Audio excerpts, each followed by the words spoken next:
Hello champions! Welcome to Term 3. How are you? Miss Mita hope all of you stay healthy and stay safe. So this is the video for library for Term 3. Please check it out.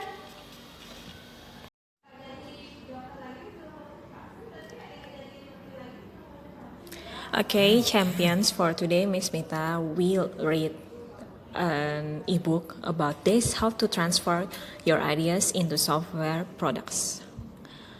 Okay, here a step-by-step a guide for validating your ideas and bringing them to life by Purnima Vijaya Sankar.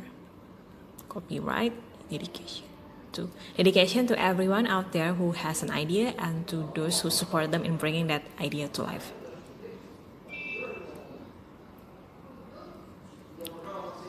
Okay, table of contents. Introduction. When I was growing up, my dad would come home from work and say things like, I've spent the whole day packaging up chips, or those wafers have a lot of defects in them. Meanwhile, I'd be thinking, yummy, my dad makes potato chips and funny wafers, and I always wondered why he never brought any home. One fateful day, my dad came home and asked me if I'd like to visit a fab or fabrication facility where he worked. Of course, I said yes, and I was really excited. The next day, as we approached the fab, my dad warned me not to touch anything because the oils from my hands would contaminate the chips and wafers. I agreed that I wouldn't. As I walked into the facility, I noticed that people were decked out, had in white outfits. I later learned these were called bunny suits. I kept a lookout for anything that resembled a snack. But the only thing I spotted that was interesting to me was a small glass box in the middle of the room. As I approached the box, I noticed that a tiny robotic arm was very precisely picking up one small bag square at a time and moving it to another side. In that moment, I completely forgot about the reason I was there and became mesmerized by the precision of the robotic arm. At that point, my dad explained that he was a hardware engineer and he made silicon wafers and microchips that went into computers. Oh, I wasn't disappointed, rather, I became more intrigued by technology. I wanted to combine my years of research, lessons, and collaboration with real-life entrepreneurs into an easy-to-follow guide. This book begins by helping you choose the right.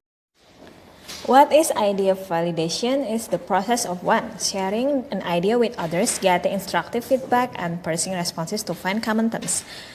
2. Identifying actual problems people are experiencing in the world versus what you believe or guess are problems, then designing a solution to address these issues.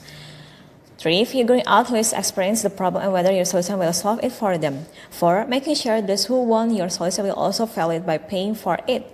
5. Looking ahead at the potential product's content and market to determine whether the idea could eventually become a viable business.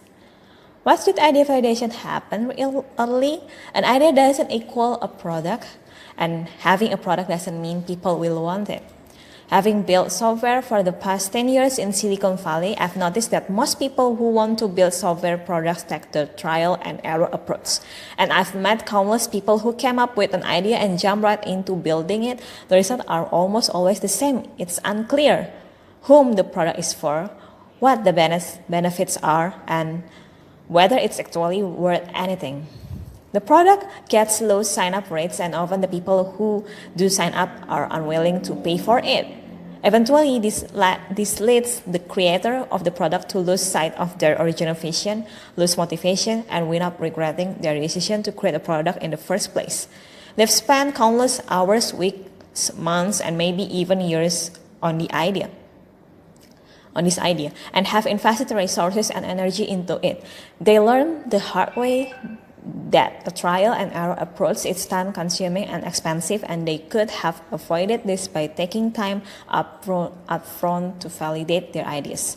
When you validate early, you also increase the chance that you can raise capital from angel investor and VCs. These days, that is what it takes to strike their fancy. Most want to see that you've at least built a prototype, attracted customers, and generated some revenue. The first few chapters of this book will show you how to identify an idea you believe in and validate it before spending too much effort. The Lean Startup methodology popularized this approach, but it doesn't just apply to startup companies. I've seen its application at large enterprises and nonprofits. Similarly, idea validation and many other techniques in this book apply to a wide variety of products, software, hardware, informational products, and physical goods as someone who has built all of them. I know there is overlap, however, this guide focuses on building software products. Okay, champions, so there are another pages for this ebook. So Miss Mita will attach the ebook in Edmodo, so if you want to read more, you can download it. Thank you.